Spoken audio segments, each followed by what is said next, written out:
Hello everyone, welcome to this channel. Myself Shivansh Sheni. आज का जो सेशन है ना गाइस, वो स्टडी रिगार्डिंग नहीं है, ये मेरा एक सेल्फ इंट्रोडक्शन के लिए है कि कैसे मैं कहाँ से बिलोंग करता हूँ, कैसे मैंने अपनी बैंक की जर्नी स्टार्ट की है, कितने एग्ज़ाम्स दिए हैं, कितने टाइम से प्रिपरेशन की है, कितने मैंने एग्ज़ाम क्लियर किए हैं। तो इस बारे में हम आज एक शॉर्ट डिस्कशन करेंगे। मैं राजस्थान के भीलवाड़ा का रहने वाला हूँ। टेक्सटाइल सिटी कहते हैं राजस्थान की। एक मिडिल क्लास फैमिली से बिलोंग करता हूँ और मेरी फैमिली में मैंने कभी नहीं सोचा था किसी ने कि मैं बैंक में जॉब लग जाऊँगा और एक मतलब government as a public sector organisation में काम करूँगा। शुरू से ही मेरा था कि चलो यार, 11th-12th में मिसगाइडेड थे, ये कर लेते वो कर लेते। कभी मुझे एक राइट पाथ नहीं मिल रहा था कि यार करना क्या है मेरे को लाइफ में। अभी भी बहुत सारे स्टूडेंट्स ऐसे होंगे जिनको आप पूछोगे कि तुम्हें कॉलेज के बाद क्या करना है, तो किसी के पास एक बेटर प्लानिंग नहीं है। एक करियर बहुत कम लोगों के पास होता है कि मैं यही करूँगा और मैं इसी के लिए हूँ। तो मेरे पास भी ऐसा ही कुछ था। 11th-12th में मैंने कॉमर्स कंप्लीट किया। फिर देन मैंने ग्रेजुएशन का टाइम आया तो कंप्यूटर साइंस ही ले लिया। सेकेंड ईयर तक तो मेरा सही चला। थर्ड ईयर में मैंने खाली एग्ज़ाम्स देने गया और जॉब करना शुरू कर दिया। तो मेरे कॉलेज के ही पास में एक कंपटीशन एग्ज़ाम का सेंटर था, वहाँ पे मैंने जॉब के लिए बात की थी कि मैं 2 बजे मेरा कॉलेज बाइंड हो जाता है, तो उसके बाद अगर मुझे जॉब मिल जाए तो कैसा है। तो सर, वहाँ के जो सर हैं, उन्होंने मुझे 4000 फर्स्ट जो मेरी सैलरी थी, मुझे बोला कि आपको 5 साढ़े 5 हार्स देने हैं यहाँ पे, टाइपिंग का भी रहेगा और जो कोचिंग में स्टूडेंट्स आते हैं उनका फ़ीस चेकिंग का और जो भी miscellaneous work as office boy वो आपको करना है। तो मैंने कहा कि ठीक है ना यार, कॉलेज के पास में ही है, 2 बजे घर जाके करते हैं क्या है, टिफ़िन लेके आ जाएँगे और शाम को 7 बजे घर चले जाएँगे। तो घर वालों से बात की, मम्मी से बात की, उनको कन्विंस किया। वैसे मैं अपने घर वालों को किसी भी चीज़ के लिए कन्विंस कर ही लेता हूँ, ज़िद करके मना ही लेता हूँ। तो मम्मी को समझाया कि ऐसा है, 4000 मिलेंगे, कॉलेज भी चल रहा है, वो भी कर लेते हैं। तो वहाँ से मैंने स्टार्ट किया और शायद मेरी लाइफ में सबसे बड़ा गेम चेंजर ही मुझे लगता है कि वही रहा। मैं वहाँ गया तो वर्क करने था, पर मुझे इतने सारे एग्ज़ाम की जो लोग प्रिपरेशन करते थे, दोस्त तो बनते ही हैं सब।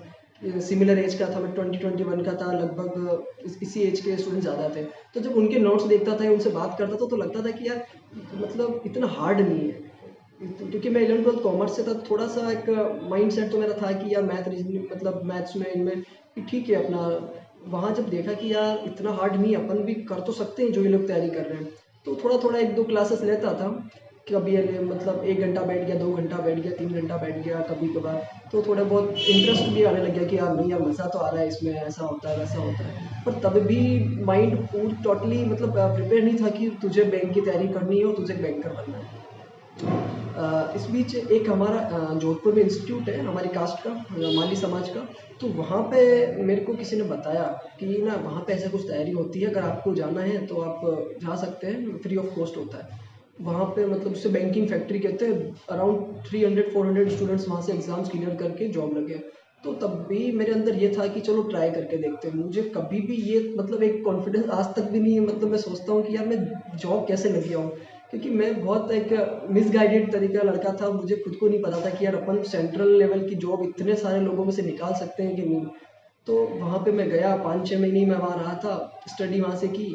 और फिर कोविड आ गया था, तो मैं लगभग 1 साल तक मैंने घर पे ही स्टडी की है। लगभग मैंने अब तक 11 से 12 मेंस दिए, एग्ज़ाम दिए हैं और 3 एग्ज़ाम्स क्लियर किए हैं। मैं 2021 में फर्स्ट में बैंक आईबीपीएस क्लर्क क्लियर किया था, बैंक ऑफ इंडिया में सेलेक्ट हुआ था। देन अगस्त में हमारी ज्वाइनिंग हुई थी 2021 में। 5 महीने मैंने किया था। एक अपना इस ईयर ही 1 जनवरी को मेरा आरआरबी पीओ का रिजल्ट आया था कि मेरा वो भी क्लियर हो गया है। तो मैंने फरवरी में आरआरबी पीओ ज्वाइन किया।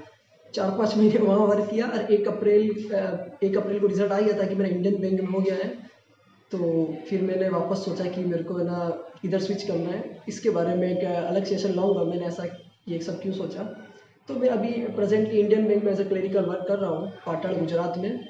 मैंने मतलब तीनों एग्ज़ाम गुजरात से ही क्लियर किए थे। बैंक ऑफ इंडिया भी मैं भुज में पोस्टेड था, उसके बाद आरआरबी पीओ भी मैं गुजरात से ही था। देन आईबीपीएस क्लर्क वापस जब मैंने इंडियन बैंक से क्लियर किया, तब मैंने ऐसा क्यों सोचा, इस बारे में अपन बात करेंगे। बैंकिंग मेरे कभी दिल में नहीं थी कि अपन से हो जाएगी नहीं होगी, कॉन्फिडेंस नहीं था। जो अभी बहुत सारे लोग पेरेंट्स में होता है कि यार बस एक बार जॉब मिल जाए, वो हो जाए। ठीक है, जॉब एक चाहिए, पर जॉब के बाद भी बहुत सारी चीज़ें होती है। जब आप जॉब लग जाओगे तब आपको पता लगेगा कि खाली इतना ही सब कुछ सफिशिएंट नहीं है कि एक बार जॉब लग जाए, बाकी सब चीज़ें तो अपने आप अच्छी हो जाएगी। एक बेटर माइंडसेट मेरे हिसाब से हमेशा रहना ज़रूरी है। जॉब हो ना हो, जॉब तो आप लगोगे, डेफिनेटली लगोगे, आप पढ़ाई कर रहे हो, बट जॉब से पहले, जॉब के बाद भी हर एक ड्यूरेशन जो आपका टाइम है, आपका एक मेंटल आपकी जो कंडीशन है ना वो बहुत स्ट्रांग होनी चाहिए कि मेरे को लाइफ में अपने आप को कैसे एग्जामिन करना है, कैसे करेक्ट करना है, कैसे अपनी गलतियों को मुझे पकड़ना है। ये चीज़ अगर आप में है ना, तो आप एज अ बैंकर, ऐसे कोई भी बैंक की नहीं, एसएससी जो भी आप जिसकी भी तैयारी कर रहे हैं उसमें आपको बहुत हेल्प मिलेगी। अगर आप मेंटली आपको पता है कि मुझे क्या करना है, किस चीज़ को कितना टाइम देना है।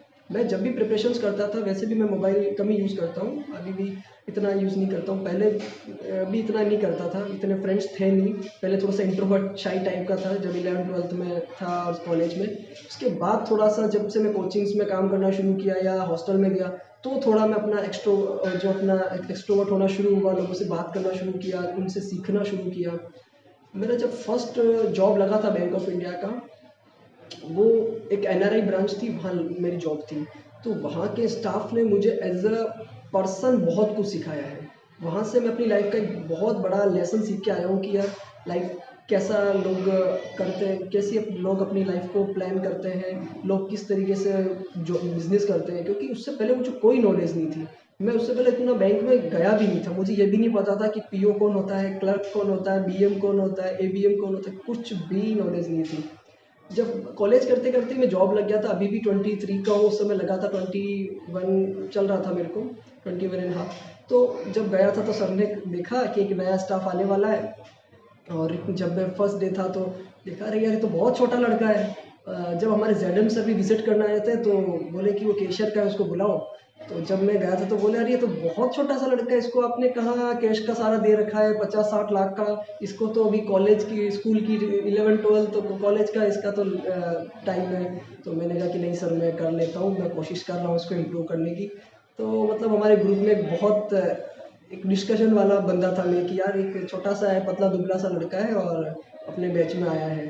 तो वैसे बहुत सारे स्टूडेंट्स होते हैं जो 21 की एज में जॉब लग जाते हैं, बट वो फिजिकली थोड़े फिट लगते हैं।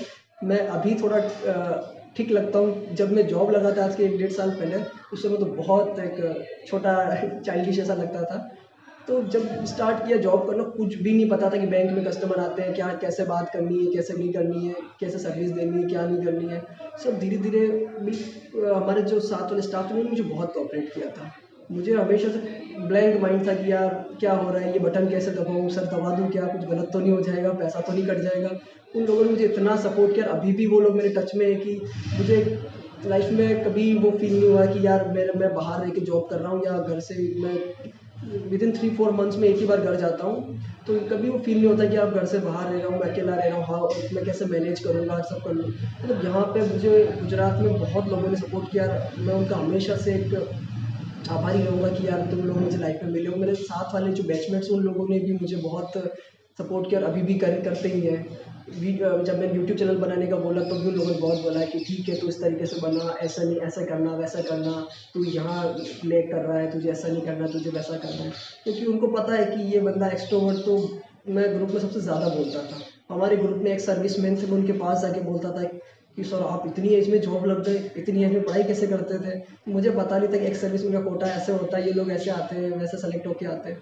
तो मतलब पूरा मेरे जो बैंकिंग की 1-1.5 साल की ये अब तक का जो टाइम रहा है, जर्नी रही है, बहुत एक नॉलेजेबल रही है मेरे लिए। एक पर्सनल मेरे करियर में बहुत इसका एक रोल है कि यार मेरे को किस तरीके से अपने आगे की लाइफ को प्लान करना। और एज अ बैंकर आप है ना फाइनेंशियली बहुत स्टेबल हो सकते हो, क्योंकि एज अ बैंकर आपको ना आप फाइनेंशियली एज अ बैंकर परेशान नहीं हो सकते। आपको अगर राइट एडवाइस मिले, राइट प्लानिंग से आप काम करो ना शुरू से, तो आपको एज अ बैंकर बहुत सारी चीज़ें आप मैनेज कर सकते हो। तो अब मुझे ये लगता है कि यार मेरी पर्सनैलिटी के हिसाब से, मेरे इंटरेस्ट के हिसाब से ना मुझे बैंकर ही होना चाहिए था। किसी और जॉब में शायद मैं कर पाता, नहीं कर पाता, स्टेट पीसीएस की तैयारी करता या किसी और की करता। तो मैं एज अ बैंकर मुझे लगता है कि हाँ, मैं मेरा करियर इसी के लिए बना था। तो आप भी अपने आप को टाइम देना शुरू करें स्टडी के लिए। अभी वैसे आप लोग टाइम देते ही होंगे, और मेरा ये था कि मैं मैक्सिमम टाइम स्टडी को ही देता था। मुझे अच्छा लगता था कि चलो यार बैठे बैठे पजल्स बना रहे हैं, वो कर रहे हैं। जब स्टडी करता था तब वैसे ही बहुत कम लोगों से कांटेक्ट होता था, तो पूरा टाइम, पूरा फोकस उसी पे रहता था, स्टडी पे। अब जो मैंने 10 से 12 अब तक शायद 12-13 मेंस दे दिए हैं, और 3 एग्जाम्स ही मेरे क्लियर हुए थे। बैंक ऑफ इंडिया जब मैं लगा था, IAS क्लर्क 2021 वो हुआ था। फिर आरआरबी पीओ हुआ था 1 को, देन वापस 1 को मेरा इंडियन बैंक हुआ था। और अभी भी मैं आगे स्टडी को टाइम देता हूँ कि यार आगे भी तैयारी करते रहते हैं।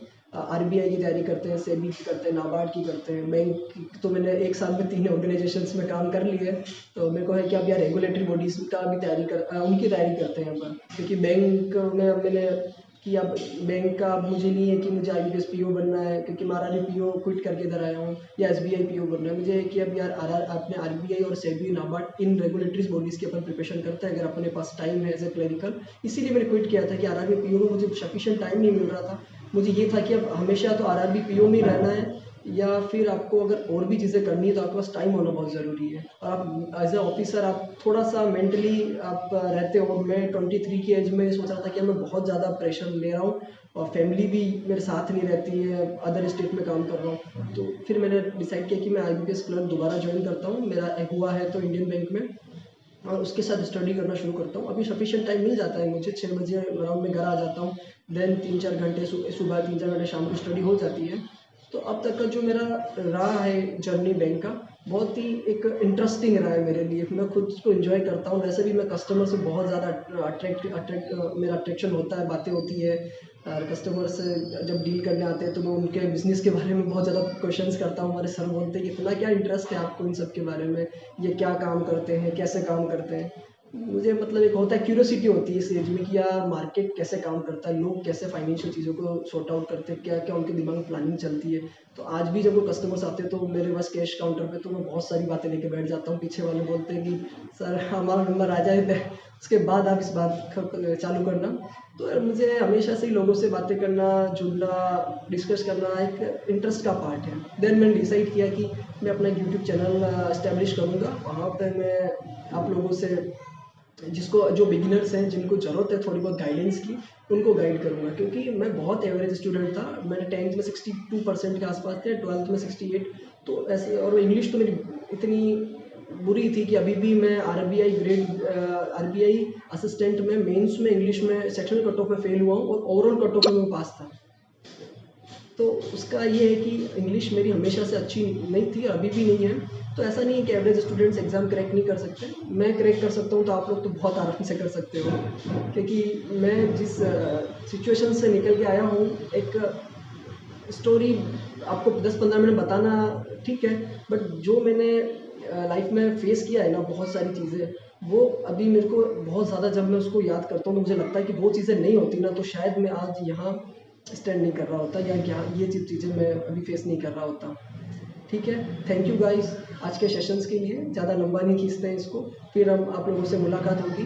Thanks for joining. जय हिंद, जय भारत।